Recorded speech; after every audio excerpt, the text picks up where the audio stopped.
On s'est rendu compte dans nos différents voyages que les chrétiens qui sont retournés chez eux ont vraiment conscience que c'est ensemble qu'ils vont pouvoir reconstruire leur ville, leur pays, leur projet.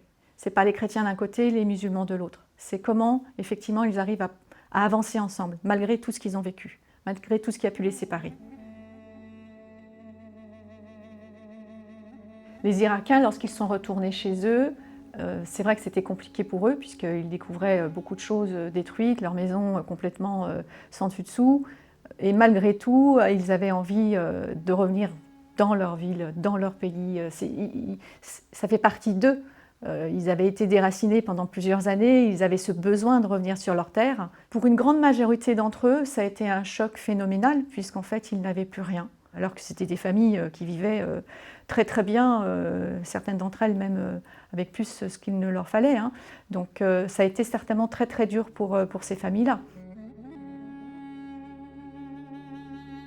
En fait, ce qu'on s'est rendu compte sur place, c'est que malgré tout ce qu'ils ont vécu, et vraiment cette persécution terrible, ils ont vraiment envie d'aller de l'avant et de vivre ensemble.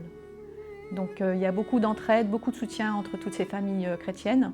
Il y a toujours un petit peu ce sentiment d'insécurité qui plane malgré tout, mais c'est de se dire, moi ce qui était marquant, c'est de se dire on pardonne, on est d'ici, on veut vivre avec eux, ils sont ici, et qu'est-ce qu'on fait ensemble, quoi.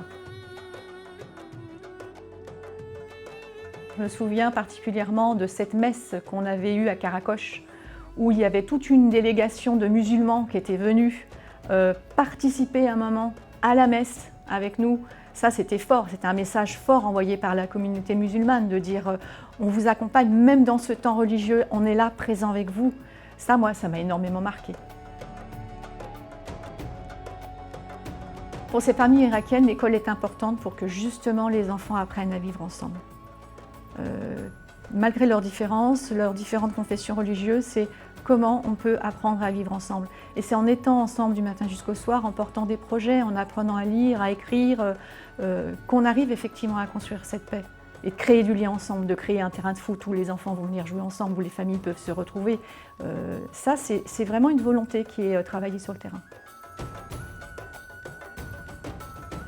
On a tissé des liens assez forts avec certaines personnes. Ce lien fort qu'on a tissé nous oblige à quelque part à continuer notre investissement, à les accompagner sur place, parce qu'il y a encore énormément de choses à faire. Nous, ce qui nous intéressait, c'est effectivement de travailler cette relation particulière avec certains habitants pour peut-être mieux comprendre la situation déjà dans les familles, mieux les accompagner et puis mieux vivre ce lien fraternel de chrétiens. On se connaît mieux, ils nous ont accueillis dans leur famille, on a partagé des moments extraordinaires avec eux.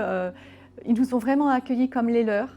C'est important pour eux qu'on maintienne ce lien, qu'on se sente proche aussi de ces chrétiens-là, qui ne sont pas si différents que nous. On s'entraide, on se soutient, on ne les oublie pas, on prie ensemble, malgré cette distance énorme qui nous sépare.